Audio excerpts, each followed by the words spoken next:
Kyle here from All Media Reviews, here to do another one of these video blogs. I know a lot of people haven't been watching them, the longer ones or whatever, but not like a massive update with like music related things. Although I know that Paul Meany from Mute Math or X Mute Math, his solo album's going to be coming out probably this fall, and I'm announcing what it's going to be soon. A lot of stuff has happened, stuff like what is it? The Moron Please album's going to eventually come up. Pachinko. Um, Green Carnation. I mean, I've just sort of been everything with obviously with Joyce, and I haven't been keeping up as much, but it seems like this year's been sort of one of those years where it's going to be a lost year. I put it in with like 2020 and 2013 and a few other years like that. I did get this in the mail finally. This Jake Allen collaboration with Jennifer Mann, Instrumental Refractions, Volume One that I ordered. I think it was back in May. Instrumental disc. And then I know that the John Arch EP, A Twist of Fate, came out on vinyl, and then there's like also the Way with Words and First Impressions. A lot of money, but I'm thinking I probably will order it. I don't know. I'm going to be getting the Monkeys issue, the Goldmine issue I got in the mail. It's kind of cool looking.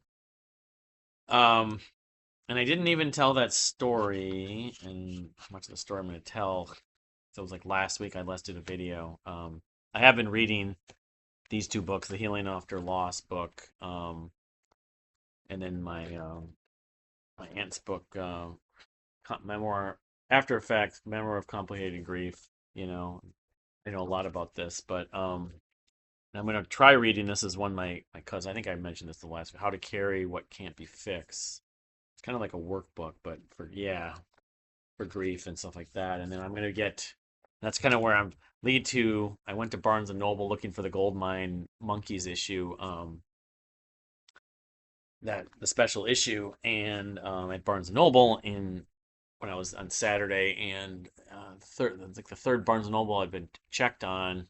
They didn't have it, but I talked to this woman named Emily, who I was telling her about Joyce and everything, and how Joyce had been worked at Barnes and Noble for a long time, and then ended up going to St. Kate's to study archives and library science, and then worked at History Center. And she said that's exactly what she's doing. So I don't know. She was really nice, and I ordered this book called Comfort.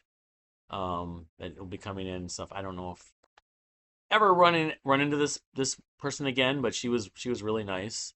But she might end up working at the History Center or in archives, much like Joyce. It's sort of a similar story. But anyway, and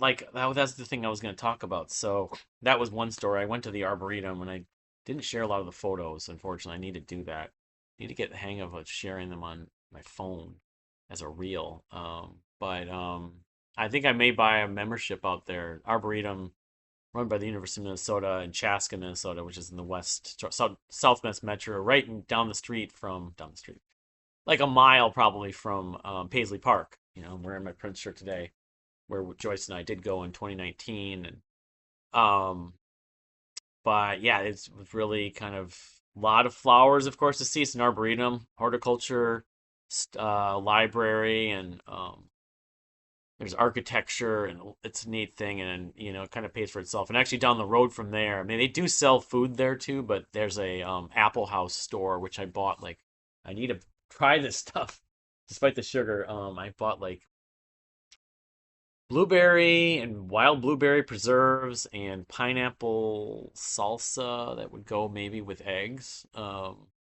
and some soup mix, and I already ate up the peanut butter pretzels and stuff like that. But spent a bunch of money, but I feel like it was worth it. Got some mini donuts, as much as those aren't great for diabetics. Of course, they were cinnamon apple mini donuts, but and anyway, I mean, what else? I'm talking to a bunch more people, and I got tickets to Gabriel Iglesias. I'm going to a week from Sunday on the 7th on Treasure Island with Joyce's friends. I mentioned that in the last video, and I am going to Minanimate. I got the pass, so I'm going to be going Thursday and then maybe Friday and Saturday. Saturday's at the Trilon in Minneapolis, but Minanimate's at the main short little animated films that Joyce and I would go to, done by like 30 or 40 different people. Um, it's festival. It used to be just one day or one night, but now it's expanded. I don't know what Joyce would think of that. She'd be like, let's just go once, but we'll see. I figured I would kind of give them the benefit of the doubt and support them and everything like that. But yeah, I mean, I just what else we had? Oh, that the big piece of sort of news. I don't know if you would call it news, but I'm not losing it. I talked about her Macintosh computers. One of them is right here, which again I can't. I just ordered a charger for this big one, this MacBook Pro from she used from 2012 to 2020.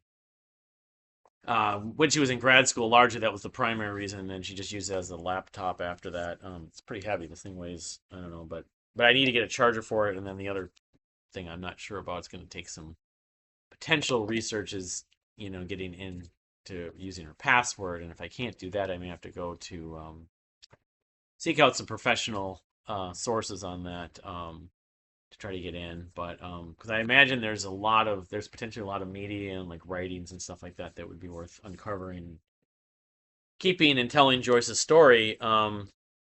But related to that, I talked to a coworker of mine tonight, but was someone else dealing with loss and everything like that, and we had an incident beyond the thing that happened in Minneapolis, right, not that far from me. But I went over to her mother's place and did uncover in the flash drive. Now, it worked on a whatever 2005, iMac, desktop computer. Was able to transfer a lot of it. I don't know if I got 100% of it, unfortunately, but I'll have to do that. But it's like 62 folders worth of photos and from different periods of time from 2006 to 2013 maybe. Um, some of them were on her Facebook page and in the slideshow and stuff like that, but a lot of them were not, or at least a lot of them weren't. Like there were a lot that weren't, um, and there's some other stuff in there, but some it's gonna probably try to share, which is part of this whole process as much as she just turned 50 in May 4th, and we would have wanted to do something special for her 50th birthday. That would have been something to do. And do a like a this is your life thing, while she was here and finding photos that, she hadn't seen in a while. Um, but, still part of it. And so yeah, this is a fun little project that I'm hopefully going to be able to do some with. Um, and I still need to go through like Facebook stuff, like our conversations, and then 'cause I only did a little bit of that, but kind of to recollect and get nostalgic and just remember and some of the different stuff that we talked about. And and maybe even her own, because I have her other laptop which I can get into, but the other thing is like I'm writing in the Carrying Bridge, and the thing I like wrote about General Mills the other day, and I can tell I like one part of it was sort of doesn't make a lot of sense. I wrote about talking about one of her co-interns there, the co-intern, the only co-intern, Jessica, but um not so much with her, a little bit with her, but like understanding like some of the factual stuff that I remember. Some of the stuff I definitely remember the story. The whole thing that motivated me to write that was that whole thing with the drug test, and I remember at least some of the details pretty clearly that I did talk about in that. But some of the details with General Mills and what I remember her telling me about it, I don't know if they were fully accurate. So I took some stuff out, and don't mean to sort of censor myself, but I also don't mean to disparage or I don't. There's not really a lot of value in, even though I'm trying to tell the story, what I remember from hearing from her. Um, Not a value in kind of giving like brutal honesty at some point with certain people. So I did take out a little bit, but it gave a lot of details still about that the whole General Mills experience. But the whole thing with the transportation kind of still boggles my mind because I can't remember what happened. She was working at General Mills and she was working at those other internships, American Craft Council and the Ramsey County Historical Society, and then eventually the Minneapolis Historical Society or Minneapolis Archives. But the General Mills internship was like 2 or 3 times a week, and I mean, she did drive herself frequently there, but not always because I have memories of picking her up, and I know that she was when she was working at Barnes and Noble, especially, she would often she'd often drive to like right off Minnehaha and take the light rail. And I want to say she did something similar, but it doesn't make sense for where the light rail stops. The light rail didn't stop really in Northeast, I don't think. Not there. It was near like Dinkytown, but there's no way she would have gotten off in Dinkytown and like walked all the way how many like a mile and a half to General Mills to that building. But so I don't remember. I mean, eventually it will come to me. I was thinking, reading some of our old conversations, I might be it might jog my memory a little better to remember more of that because I did pick because I worked right near there anyways. But I do remember driving her to St. Kate's and St. Paul though frequently. But her classes were often at night, so because she was working at Barnes and Noble during the day for like the first year and a half when she was in grad school. She was a supervisor, and then she stepped down at some point not long after she started at St. Kate's. Maybe the first semester she tried doing both. And I don't know how she pulled that off. But at some point she stepped down and just was working as like a staff member in the music department, I think. And I don't know if anyone like one of the other managers took over. I forget. They didn't have one, but because her hours were like cut. She was still working there for a while, but through at least almost all of 2012, and I want to say in 2013 she was still working there. She still had income. I could even well, we weren't doing joint taxes then. I forgot about that. But anyway, she was getting a service to do her taxes, and I probably could have done them myself. But um, no, I trying to remember some of that stuff would be good to know by looking at some of those conversations. But in the carrying bridge, I mentioned how there's like a whole boatload of topics and like just go over them. And this is probably just scratching the surface because there's probably a lot that I'm not sorry. Well, not a lot that I'm not remembering at the moment, but like I just and some of this might be inside baseball, people don't understand, but there's Brasa the restaurant, Golden Chow Mein, which is coming back, thankfully, not gonna be going away. Walmart, General Mills, okay, that was I already did that one. Bowling and skee ball, 2011 birthday party at Brantlink Bowl, birthday parties in general. The Mike and Mickey show in Chicago. We're caught in traffic in the Hampton Inn. The cookies there, yeah. Getting the Prague magazine at Barnes and Noble. The wedding ring proposal story. Casey Kasem and Jake Root and Friday Night Videos, I suppose, is one topic. Celebrities at Barnes and Noble. She met celebrities, but I'm trying to remember all the celebrities. I was getting some help from her friend Sandra, but um, Chris Isaac. There's some. I mean, Chris Isaac, the musician, seeing him and her history with him a little bit. Fountains of Wayne story, the one story specifically when we saw them. Prince. I mean, some of these could be bundled into one or two entries, maybe. Um, when she saw him, related to where I saw him, and then we saw him a few different times. Actually, he was at certain events we were at. Um, the Mike and Mickey shows in 2021. That whole story in Milwaukee. Remember, I probably wrote about it in the blog, but people on Carrion Bridge wouldn't know that. Yacht Rock. I hope this is still recording because I've gotten screwed over a couple times when this didn't. Okay. Um, Yacht Rock. I would say, especially the sort of the mockumentary series, but also just the general style music. Coco, her dog, the Nook restaurant, Dog Tales the show, procrastinating in general, her car. I think there's a few different anecdotes with her car at least. Um, Rock and Roll Hall of Fame trip to Cleveland. Her blankets. I think Kaja's on the blanket. No, like this one. Here's one right here. This was not the original one I would be talking about, but I guess it's what all the different blankets that or blankie as she referred to them, like Linus. But this is a minion one of a few different minion ones he had. Um, let's see here. Yeah. Yeah, like okay. Yeah. Just sort of moments where she was, needing to be consoled. I guess you could say that was part of that. Definitely is not the most uplifting or funny stories or like ridiculous stories. It's more just memories that, were memorable as much as they were sad, super sad and difficult in some ways. Um, the Monkeys show in 2012, getting tickets for that specifically. Something about cake, I remember. Hello Kitty twins mascot. Yeah, we got that the night. Or gum habit, chewing gum. I used to have a real long one that could be bundled with some other ones. Watching shorts and YouTube channels maybe.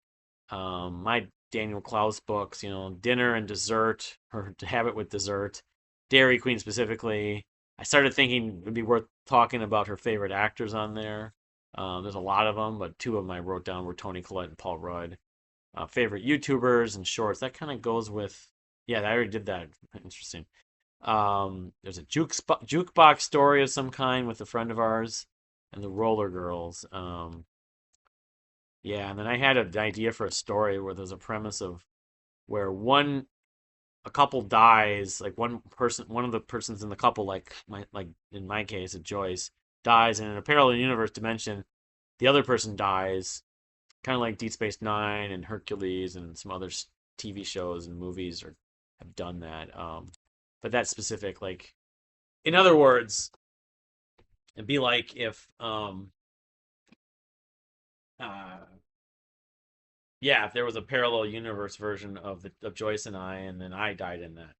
So I would be able to meet with that Joyce now. In theory, that person would still have some differences, like in Deep Space Nine when Cisco meets Jennifer, his, the wife that the other version had been with. Um, and he says, well, it's her. It looks like her, but she's nothing like her, But at this point, I would be more than willing to meet a parallel universe version of my wife where I died, It would be weird. Or even if I didn't die, that whole thing. But you know, um, metaphysics and the thing with that Emily and then the story. I didn't even tell the story about the soup, did I? I went to services on Friday night. I went to Kowalski's afterwards. And it's 8:30. I don't know what I'm going to do for dinner. I'm thinking they might have some because I had gotten the soup a couple. I think I told that story a couple weeks before. That was really good. It was like a ginger soup with chicken and lemon, pepper. But so I'm looking at Kowalski's. I'm not sure what I'm gonna do. I didn't feel like having pizza, like a pizza luce or anything like that. Which I had pizza tonight. Ironically, I had just frozen pizza from Lund's, which actually is pretty good frozen pizza for being frozen pizza. Um, and I stumble on a different soup, like this cheese sausage tortellini, um, Italian sausage tortellini, which I used to get at occasionally. I would find at, especially, I think it was mostly, if not entirely, at the Kowalski's in Egan before it closed. For I don't know how many times I found it there. Maybe not that many, like maybe five, six, seven times, maybe over the course of a couple of years. Because we weren't really the Kowalski's in Egan had been around for like maybe 15. I don't know if it was there when I was living in Egan back in 2000, like 99 to 2006. It might have been. I want to say it wasn't there, but anyway, it had been there for at least like 15 years and then it closed. I want to say it was probably, well, it had to have been, yeah. So it would have been maybe February of 2024. It seemed like it was longer ago than that. It was like a year and a half ago now. Um, but I'd find it out there occasionally, and I was just like, the first time or the second time I had it, I'm like, this is the best stuff. I may have got it out in Woodbury too, with Kowalski's out there. But anyway, the last time I have a memory of getting that soup was the day that on a Sunday in like July of 2023 when Joyce had gone to with her friend Michael the Barbie movie down in Grove Heights. It was like this event. She got all dressed up in Barbie swag and outfits and wearing her pink and sunglasses and stuff. It was like an event. I'm really kind of seeing those photos. I think of that as a fun day for her, but also sad. It's like the last thing she did. It's like a bad movie. This is what happens with grief triggers.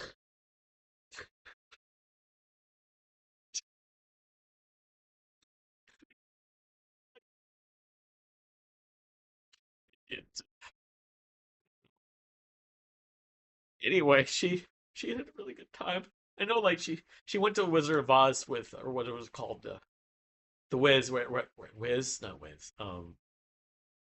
She went to Wicked with Michael. I remember too last year, which was sort of that was like, when was that? That was in like December. We were talking about that afterwards, like November, December. Um, but anyway, that day, I drove out to because I wasn't gonna go. I mean, I could have gone to the Barbie movie. I didn't really have. She's like, no, I need to just do this with Michael. Michael's gay. He likes, whatever the stereotype. He just wanted to see the movie and wanted someone to see the movie with. It was sort of an event, and they had like a Barbie drink or something like that. I forget, but um, she knew about. She told me. There's no way I would have found out. I don't think. This bakery in Hopkins that was making these cookies. I don't know how the hell she found out about that. Maybe they did some advertising, like on Facebook or something like that. Anyway, I drove out to. I remember that. I drove out to um Hopkins to get those cookies, and I feel like I want to go back out there. Um, Not that far from that area. She got lost with General Mills, for the drug test. I had to go out there and help her out get back home. And then I bought those, and then Barbie themed cookies at that bakery. I was worried they were going to be out of them because it was like on a Sunday, and they probably made them all weekend. Then I went to the Richfield. Yeah, I went to the Richfield Pet Smart and found a bunch of like pates, these moose pates that my cats loved. I realized that PetSmart's like the biggest PetSmart, kind of like the Best Buy in that mall, that strip mall. But then I think I thought I gotta go because she had a lot of time still watching this movie and stuff like that, and be home on a Sunday afternoon. I went out to Kowalski's and I found my soup. And at that point, I didn't know. Like I thought the soup could be there because I think I'd found it on a different Sunday. So, and I don't remember how soon after, if that was the final time, maybe not, but it might have been the final time I found it.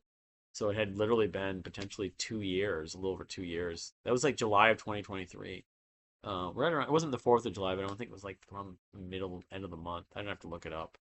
Um, but yeah, I got my soup. And so I kind of wondered, in fact, I'm like, I'm not down exactly, but I'm just kind of like, what am I doing for dinner? Another, find something, and then I'm like, oh, I'm gonna make something at home. I need to do that. Tired after going to services and stuff like that. And boom, there's my soup. The only regret I have is I didn't like. Sandra was suggesting I buy like 2 quarts of it because who knows the next time I'll see it. So, but I asked the people at Kowalski's to say, yeah, we have that semi regularly. So, I mean, I don't go to Kowalski's that religiously. I'm doing it more now, especially because the synagogue is right near there. But I almost kind of wonder between that and that whole sort of surreal experience meeting this girl Emily, which at Barnes and Noble out in Galleria, um, was something that Joyce was sort of sending a sign to me. Maybe I don't know. I don't know. And this girl Emily, I don't know what to think about her. It's just someone I might meet I never see again. Or could she go work at the History Center, or I don't know. I mean, I told her, it's like, I went through this whole thing just from a secondary, perspective. I wished her the best and everything. And actually, this book that I ordered, it's going to be out there, so I don't know if I'll run into her again. But I mean, that is kind of a question I'm asking myself, and I'm wondering about what I'm going through this whole thing. I found out today it's not actually like a condition or a disease or um, yeah, it's called adjustment disorder. I mean, it's part of it. But one of the things I'm dealing with is from a diagnosis standpoint, it would be referred to as adjustment disorder because when your life is so dramatically changed, so dramatically changed so quickly, especially your brain, your sort of emotional state, psychological state, and what how you feel, your body is reacting to how you're feeling is such a dramatic, like it is so big of a deal, like to deal with. It's like you can't deal with it. I mean, having a hard time, and having a hard time. She's been gone for over a month. Really weren't living our lives for the basically since I could say maybe like late May, early June. Even in May, she was starting to feel some of the effects of condition, but it wasn't as bad then. Um, yeah, and the thing that's daunting to me, among other things, is that um,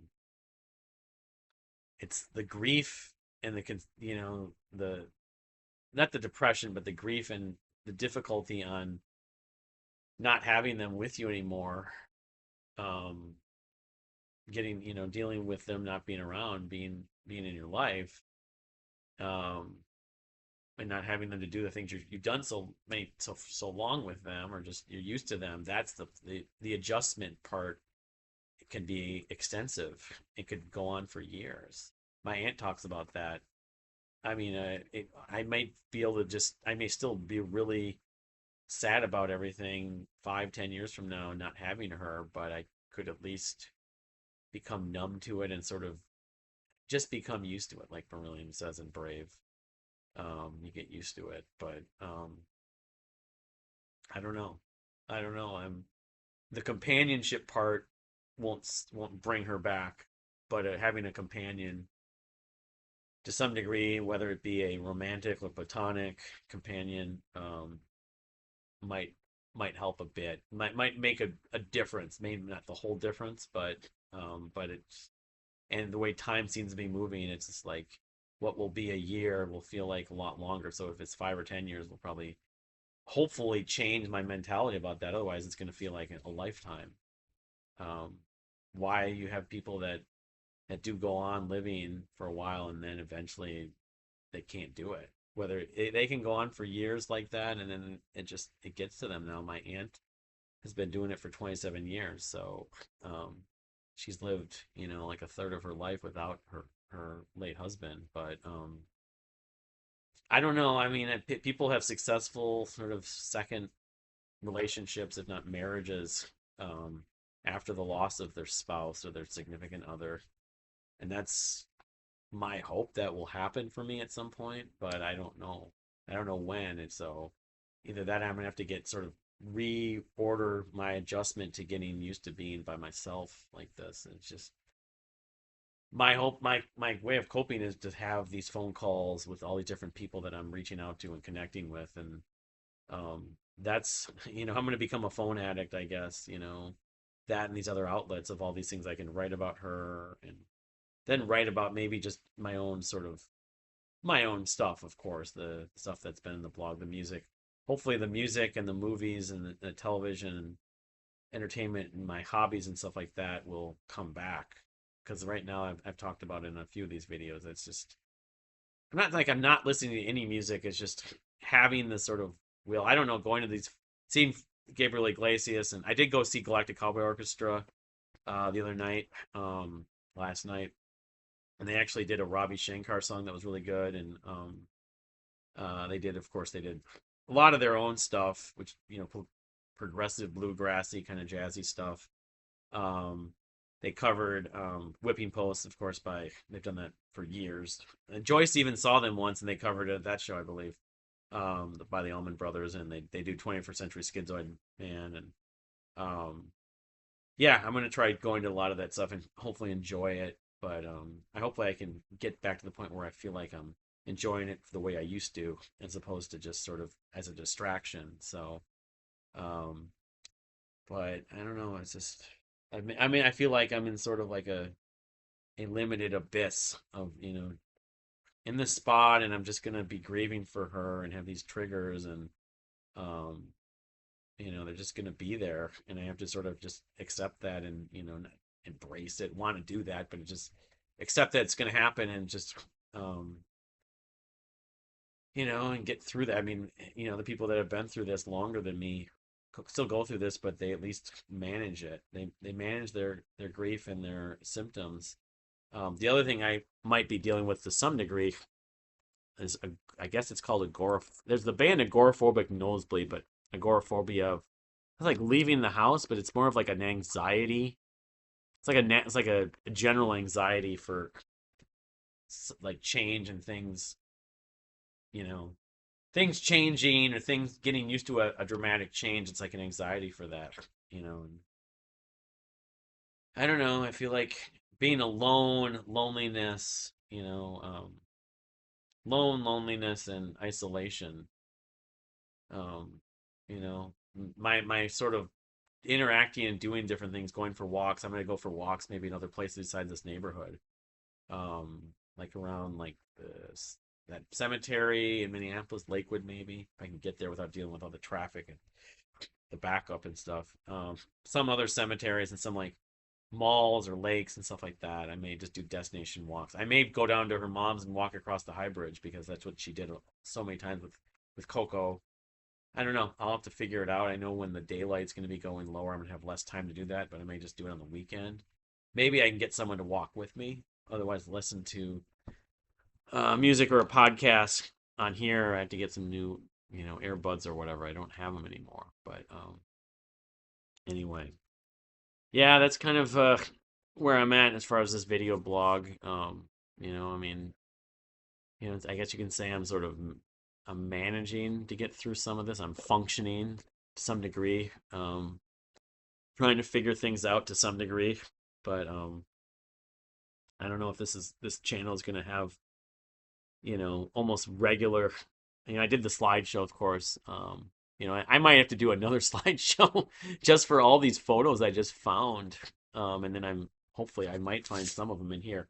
I think more of them, the ones that could be in here were on her Facebook page, so I don't know how many of those, but I still think there's a chance. There's a decent chance there's going to be some media in here, maybe even some videos potentially. Maybe some History Center stuff potentially in here, or there might at least be. There definitely will be writing in here to see like her papers and stuff that I actually help proofread some of. Will just be personally something I'd like to look at. But I'm hoping that because I just like I said, 62 folders, and I would guess at a minimum there's probably at least 50, maybe 100 pics that I'll be probably try to share over the course of some time. I won't be able to do it all tomorrow, but maybe over the next week or two. So anyway, that's my video blog, mostly about Joyce, of course. But thank you for watching, and we'll see you next time.